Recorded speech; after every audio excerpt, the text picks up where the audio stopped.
عليه وسلم يا ربي صل على محمد يا ربي صل عليه وسلم يا ربي صل على محمد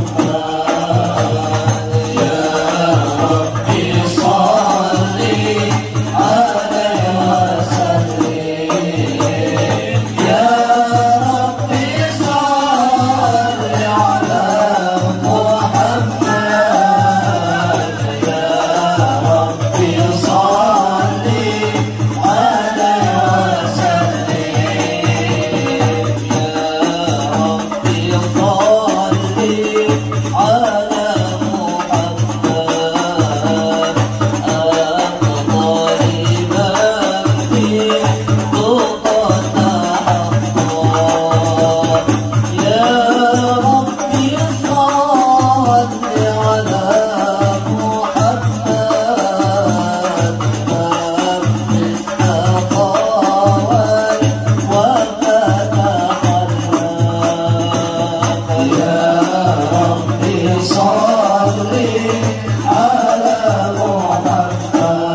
ila hadratin Nabi Mustafa Rasulillah sallallahu alaihi wasallam wa khususan di Syekh Abdul Qadir Jailani. Syekhul Fatihah. A'udzubillahi minasyaitonir rajim.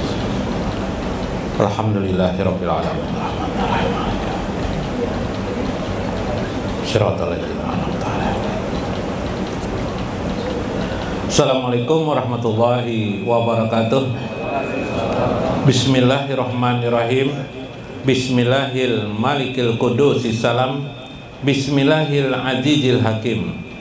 Wassalatu wassalam ala sayyidina wa nabiyyina Muhammad wa ala alihi wa sahbihi ajma'in. Fa inna insyaallah nadraju li kitabi Syekh Abdul Qadir Jailani Fathur Rabbani wa nafa'ana bihi wa ulumihi bidarain, amin ya rabbal alamin.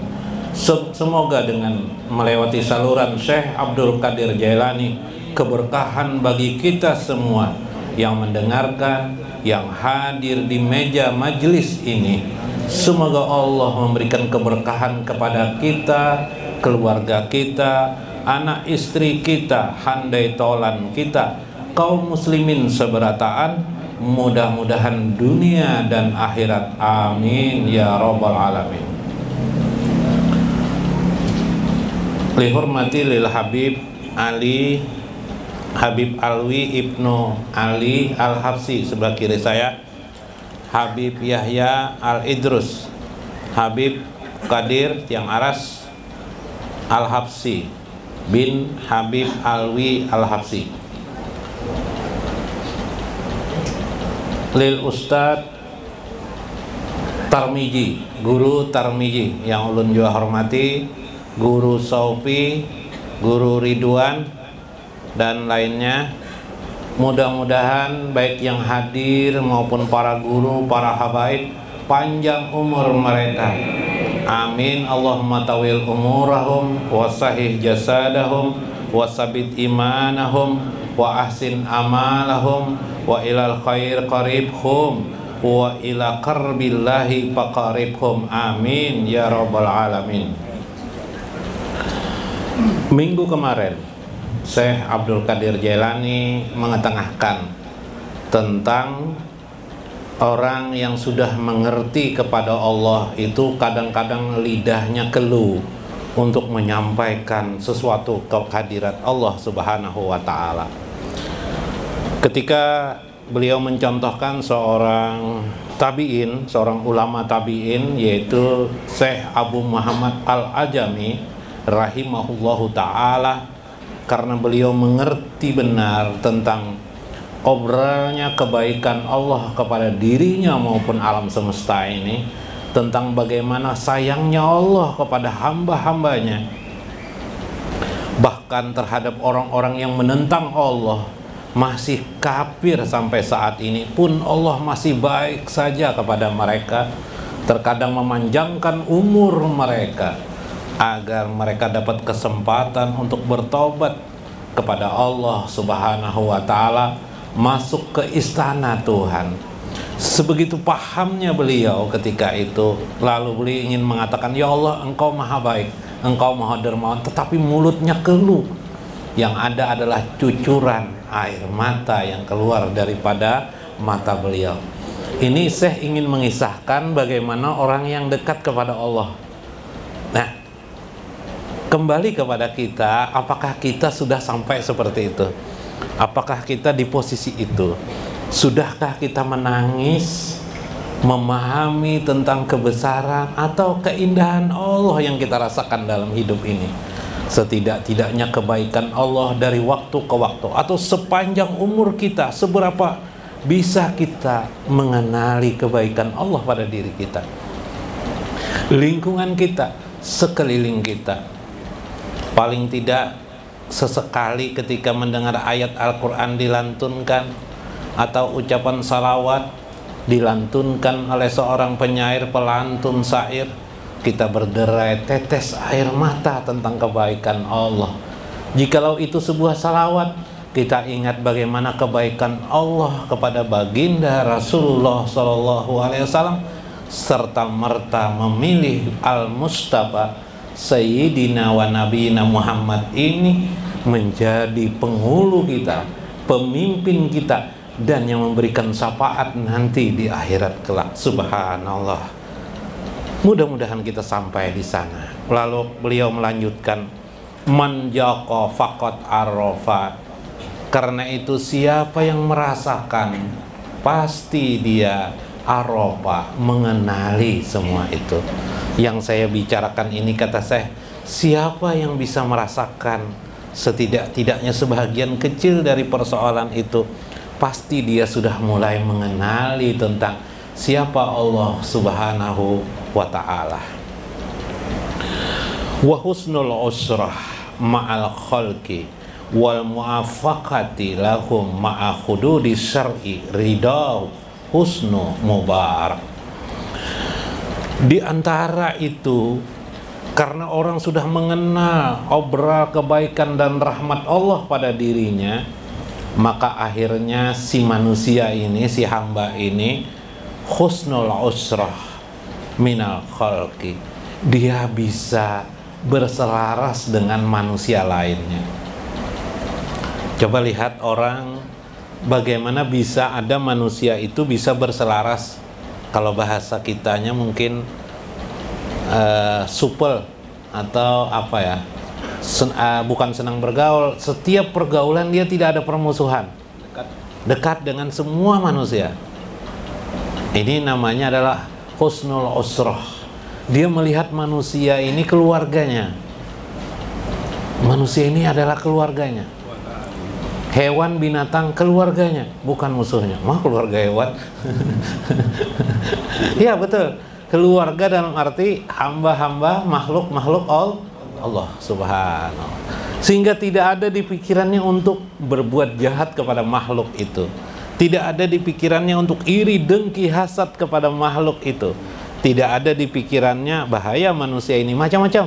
Yang ada di pikiran tidak ada. Semuanya adalah kebaikan. Melihat manusia dalam kebaikan, bagaimana dia memandang Allah, semua manusia itu menjadi baik. Ini orang tabi'in seperti ini, kata saya. Nah, kalau ingin mencontoh tabi'in, tabi'in itu artinya ada sahabat, sahabat punya murid, murid-murid sahabat itu disebut dengan tabi'in.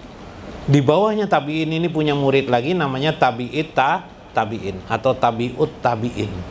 Nah, ini tabi'in. Syekh Muhammad siapa tadi? Al-Ajami ini adalah seorang tabi'in. Maka akhirnya dia melakukan usrah, hubungan kekeluargaan, hubungan yang baik kepada semua manusia. Subhanallah, Faturabani. Ma'al khalqi wal mu'afaqati lahum ma'a hududi syar'i. Dia bisa bergaul dengan manusia, muafakah, dengan keserasiannya kepada mereka sebatas hudud syar'i, sebatas batasan hukum-hukum syariat. Artinya apa yang dilarang oleh syariat tidak dia. Misalnya ada orang menawarinya minum-minuman keras, kah kita tidak mau dia, meskipun yang menawarkan kepadanya itu adalah temannya, tidak dia. Itu namanya ada batas-batas syar'i. Asik bergaul, berteman kepada orang, lupa sholat. Nah, itu kan melampaui batas syariat namanya. Wa amma, bukan.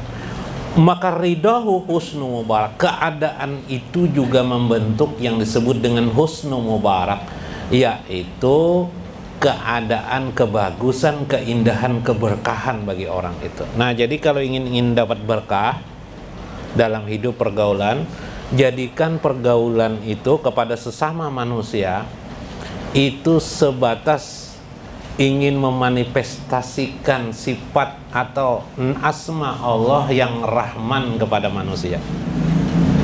Jadi kayak apa tuh? Memanifestasikan, mengaplikasikan ya orang sekarang. Apa ya bahasa lainnya? Melaksanakan, membuktikan, menjohirkan, menampakkan sifat Rahman Rahim kepada semua manusia, bahkan bukan hanya manusia tapi semua makhluk. Jadi tidak ada yang menyombongkan, tidak ada yang disombongkan. Wa amma bi ni'mati rabbika fahadis. Adapun terhadap rahmat Allah, fahadis, hendaklah engkau tebarkan engkau sampaikan, engkau aplikasikan, engkau laksanakan dalam kehidupan ini. Nah, ini ilmunya Syekh Abdul Qadir Jailani ini. Kenapa beliau diangkat menjadi aulia Allah? Bedakan non ilmu kita kebanyakan. Satu ilmu ini, aplikasi Rahman Rahim ini membentuk pola berpikir, pola suhud pandang rahmat. Efek dari suhud rahmat itu melebihi dari sekedar sangka baik.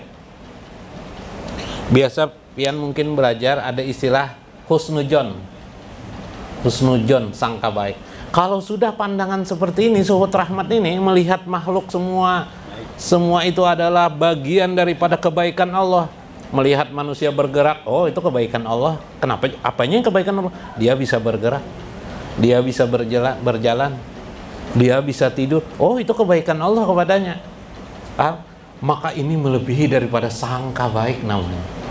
Ini sudah orangnya sudah di otaknya, di jiwanya sudah jadi melihat Allah dalam kehidupan sehari. Nah ini ru'yat Allah dalam kehidupan sehari-hari.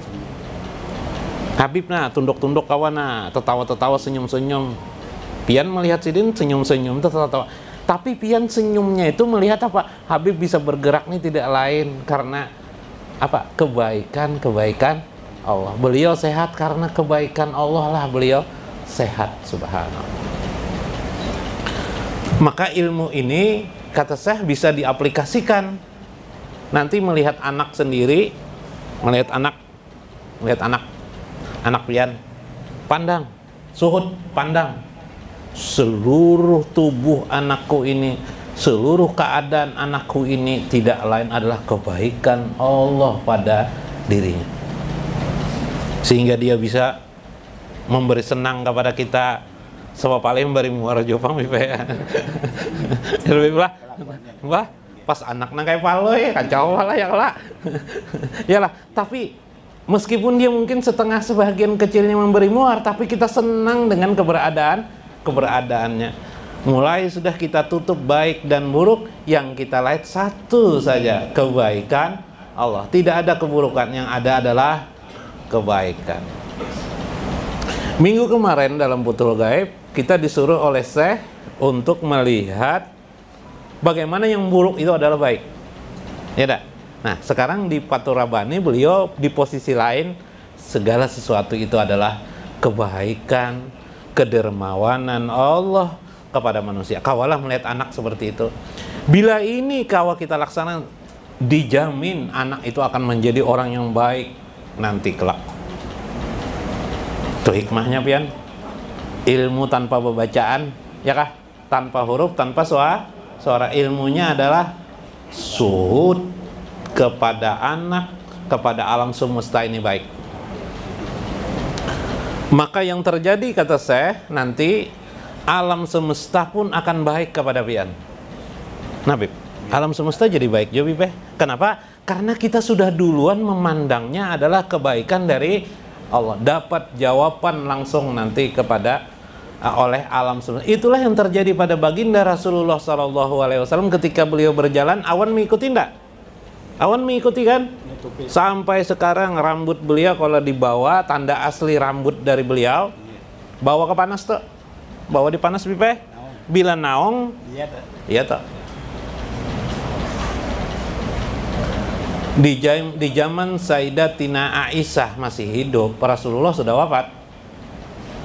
Waktu itu terjadi kekeringan yang sangat panas.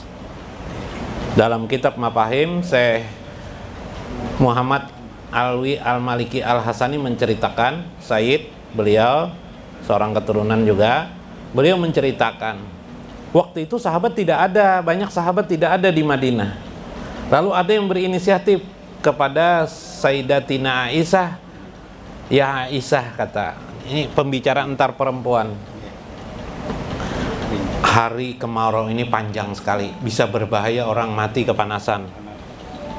Di Arab itu kalau musim hujan, kalau musim panas luar biasa, berdebu semuanya.